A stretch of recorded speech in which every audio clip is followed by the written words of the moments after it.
When it comes to airsoft sidearms, there's a king and a queen, the AAP-01 and the High Kappa, and I think Lancer Tactical may have just dethroned both of them.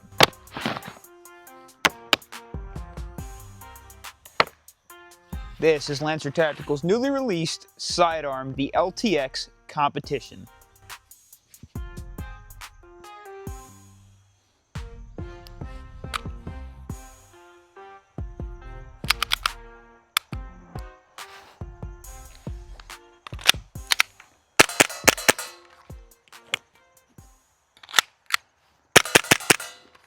It might be pretty obvious by now that this is a sponsored video. Thanks, Lancer Tactical. It is extremely important to me that you know that every single thing you're going to see in this video is in fact my real opinion, because I would never share anything otherwise. Lancer Tactical's been doing this thing recently where they're sending a hard case with their sidearms, and I absolutely love it. Huge flex. Good job, Lancer Tactical. On the front there's a sticker of the LTX Competition, and on the back there's another picture of the LTX Competition, alongside some other fancy information. When you pop that case on open, it does snap open and closed. You'll be presented with the LTX Competition, a single mag, which comes gassed, which is cool because they actually went ahead and tested it for us, and even showed you the first, second, third, fourth, and fifth round of BBs on FPS. As you pass the foam, you'll notice it also comes with some RMR mounts and some extra O-rings, which is great, and if you're into it, the manual, which I never read. I'll give props where props are due. The foam inside is great, but it needs to be glued in place.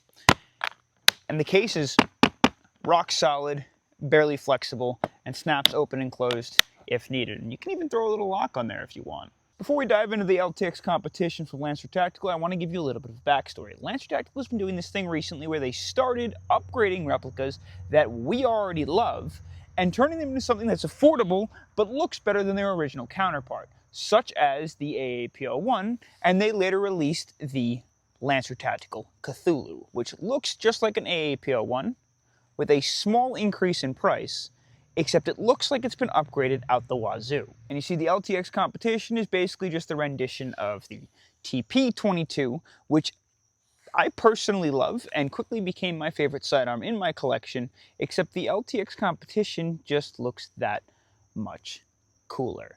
The LTX Competition is a revolutionary design, and it's unique in its own way, but also cost affordable. Cost affordable meaning it takes any standard WE style G-mags, which, well, if you don't have, you haven't been playing long enough, so keep playing. And it also has a split slide design, sort of. And what I mean by that is your RMR mount, or your sights, your optic, are mounted into the stabilized inner barrel, so your optic is always on target, thus making a lighter slide, reducing recoil, and increasing accuracy. Which is originally why I fell in love with this platform. It also comes with your standard Glock-style bells and whistles, like your magazine release, your trigger, the bolt release and bolt catch, your safety, and your semi and fun mode switch. We're also granted some fiber optics in the rear and up in the front. Both are red, which honestly match the black really well. It kind of reminds me of Darth Vader. And of course your RMR mount that we spoke about before, which comes with a couple different plates, and we'll explain those later. The outer barrel, of course, your standard 14mm counterclockwise threads, and it comes with a thread adapter, but you can throw anything that you'd like aftermarket on it that you please. And every single part of this piece is ambidextrous. You can even flip the magazine release, except for the selector switch. We'll do a deeper breakdown later, but I want to address one more thing that's important for this testing, is how we adjust our hop-up, which is extremely convenient. By racking the slide, you can see the small TDC hop-up dial right there. And all you have to do is twist it to the left to increase hop, or the right to decrease hop. If you ever forget, they are nicely labeled. When beginning to load the mag before pre-testing, I noticed a couple of things. First of all, the follower is super easy to grab because it has this small notch in the front. Your typical gas release valve is on the rear. In order to get to the fill valve for your gas, you have to pop this cap back and just insert your gas at the bottom. Unfortunately, there is no hole here to do that, but screw it. I drew this disgusting excuse of a hole, but that will work. Normalize doing that. Anyways, I noticed what was really cool is the BB feeding area is super large, which means that it's easy to perfectly fill the entire thing, because if, let's say, you're loading rounds and they don't load even, you can go ahead and just jam another one in its place because there's enough room all the way up until about here to put BBs in. A perfect fill every time. This portion of the test is known as the gas efficiency test, and what we want to figure out is how many mag fills of BBs we can get out of a single gas fill of propane. We're going to run this guy on semi to start, and we're just going to lay some rounds down, and then we'll fill the mag with BBs again on the same gas fill, and we'll keep doing it until we run out of gas. So here we go. 3, 2, 1. It's extremely snappy, and honestly, the grip, it's large. It's definitely a larger feeling sidearm. It's like a full-size sidearm, but it's super cozy, and I also noticed that it's got these grooves here for the pointer finger and for the thumb that feel really nice. It's almost like a built-in gas pedal. And we did lock back on empty. Let's fill with BBs again. Well, would you look at that?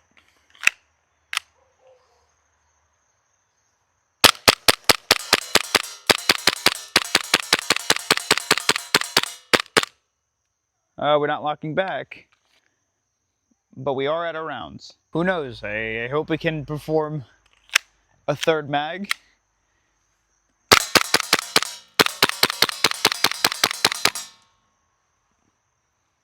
That time we got a little stuck.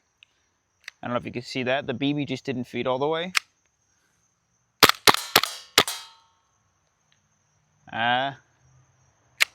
It's just not returning back in a battery all the way. I'm not sure if that has to do with the cold or maybe some of the lubrication that's in there.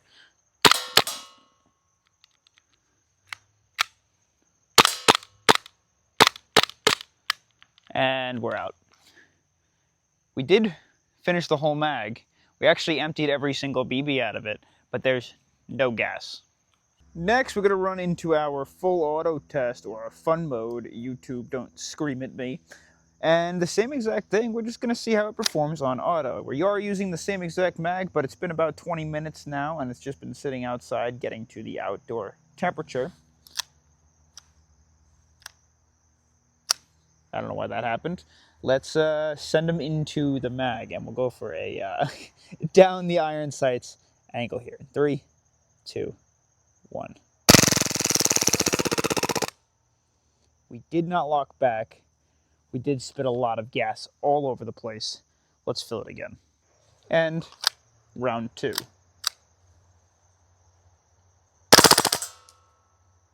Again with the failure to return fully into battery. It's so weird.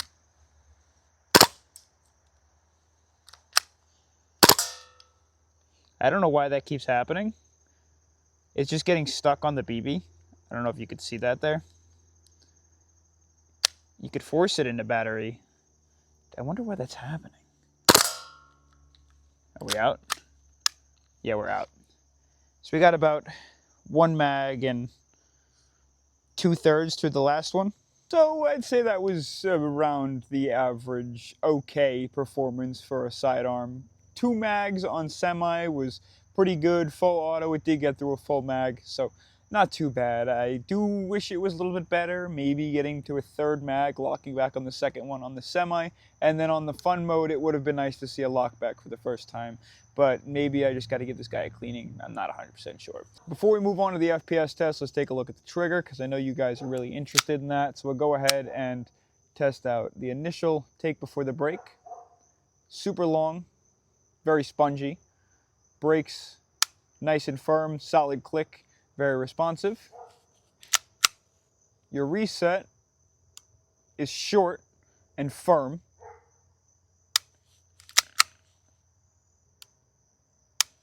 You can definitely feel it, and there's a decent bit of travel on the way forward. After the hammer brakes too, there's very minimal over travel at all. So just throw on the chronograph now, and what we want to do is trace some rounds. So we're going to go ahead and set this to what we have in here, which are the 0.25s.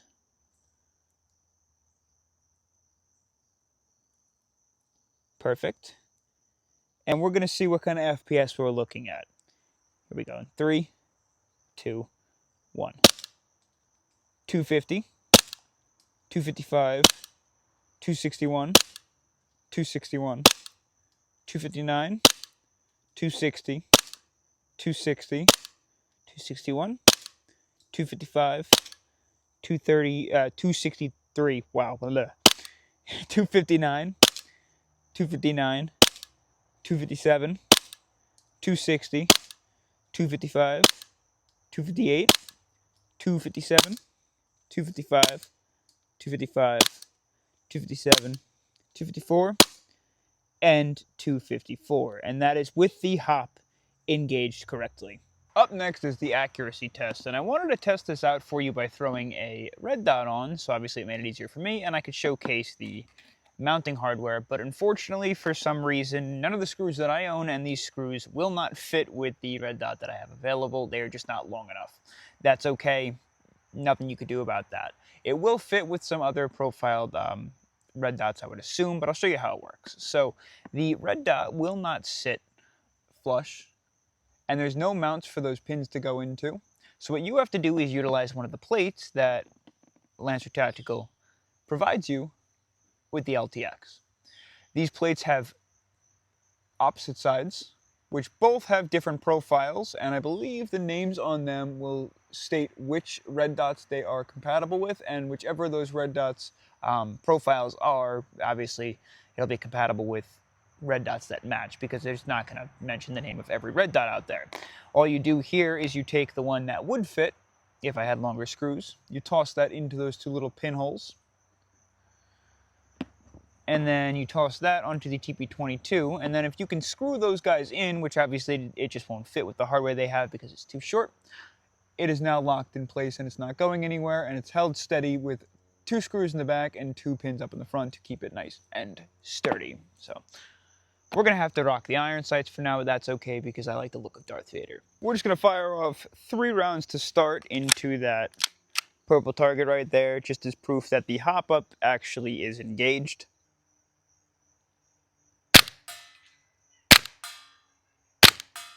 We're good to go. Let's head out in the woods.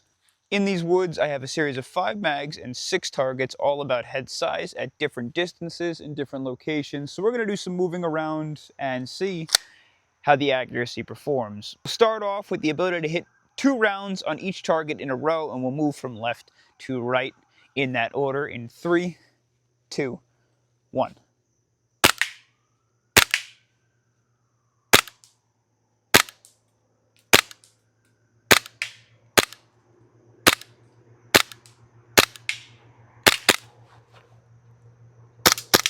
I missed that one.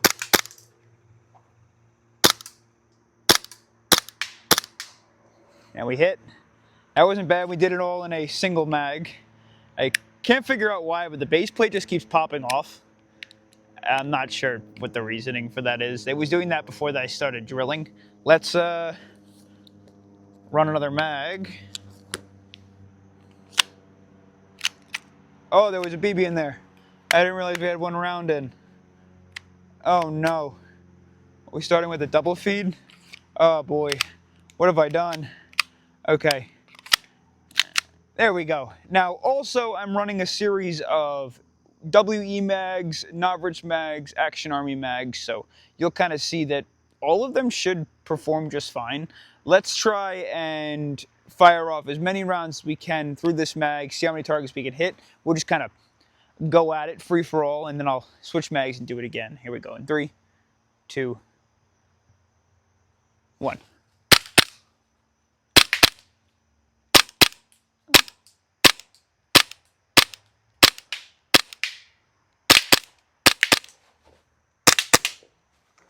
Mag down.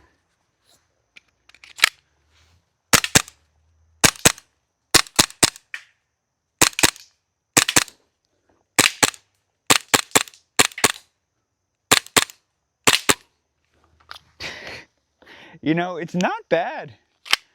It's not bad. I will say that occasionally I'm getting maybe a flyer or so, but I'm so used to the red dots that I think it's more user error than anything. Let's go for that 2-2-2 thing again, but this time we'll go right to left on these three, and then we'll go left to right on these three. Here we go in 3, 2, 1, go.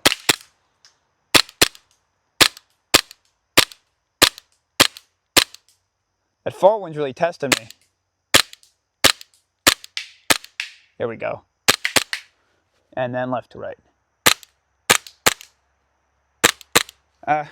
We're out. We're out. I forgot which mag. This one.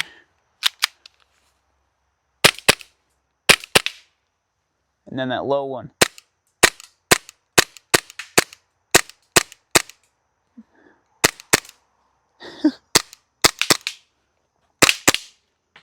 And we're out. Was that all the mags? It was. Overall, the accuracy really isn't that bad. And I think a couple of things after I was looking back over the footage were user error. I actually think we were overhopping towards some of those further targets. I don't know if you could see that on the footage because I had the wide angle zoom on, which is honestly a good thing because it just means that we can hop heavier BBs. So it can actually become more accurate, if that makes sense. They were all flying in the same trajectory, just a little overhop towards those further targets. And I'm so used to the red dots at this point because I have so many on so many different replicas that the iron sights are just, it's a challenge to use. Let's take this thing apart. It is unbelievably simple, and all you gotta do is pull these two knobs down, push it forward, and that separates your upper and lower. We'll work through the upper to start off. It kind of resembles your standard like G takedown. So you're gonna pop this guy out, the spring. You know, it's got that little notch on the base that hooks into the hop unit and outer barrel. Slide this guy forward and then back out the rear end. And there is your outer barrel and your hop unit and RMR mount. That's as far as I'm going to take the upper down. You can see that the nozzle is obviously spring loaded. And then here is your fire selector switch and fire selector plate. It's super simple to take down though. You just have to remove that screw. And then obviously you can pull out all of your sight, your rear sights, your fire selector switch. There is a small bearing in there, don't lose it. And then obviously your blowback housing will pop out. But that is the entire slide, which is obviously what a portion of it that keeps it so light. Now with your outer barrel, your inner barrel, your RMR plate, and the hop-up unit, it's super simple. It is G-spec. The barrel comes all the way to the end of the outer barrel. And to take off the outer barrel from the inner barrel, you're just going to remove these two screws. That'll slide off, and then you can disassemble your hop unit. For the lower, this is kind of something that I want to pay attention to. The lower, much like the AAP-01 and your Glocks, is very reminiscent of such. It takes all of your standard AAP-01 hammer parts and springs, which is really cool. The only difference is it has a safety installed at the same time. It is a roller bearing at the top, which is nice. It should reduce friction and increase longevity of some of your blowback housing parts. The only thing that I want to keep in mind is with the AAP-01s, you often see the hammer be the first thing to break. The other thing is with the Lancer Tactical Cthulhu, the modified variant of the AAP-01, I didn't notice that hammer to be a problem yet, so it seems to have been a little bit stronger. With the TP22 from TTI, the hammer also breaks. Less easy than the standard AAP-01, but it does break, so I upgraded that. I'm interested to see how this hammer will fare in the long term. Hopefully it withstands and holds up to the Cthulhu in the fact that it's a little bit stronger. Put it all back together. It's super fast too. Just gonna slide the barrel back in, push in our spring, drop this guy on and back. And just like that, you're set and ready to go. To wrap up my final thoughts, it's great. I personally think some of the most affordable GBBRs on the market or GBB pistols on the market are literally going to be ones that you already have mags for, because the mags can double the price of your overall replica. Some things I wish they would fix are the mag base plate just randomly sliding off and the failure to return the battery, which may just be because it hasn't worn in yet or it was a little dirty from the factory, but that's fine. All in all, it looks stunning. Love the porting, love the weird little gas pedal thing it has, love the feel of it in my hand, and it does function as well as a off-the-market, decent sidearm would. I hope you enjoyed. Let me know what you think, and I'll catch you in the next adventure. Peace.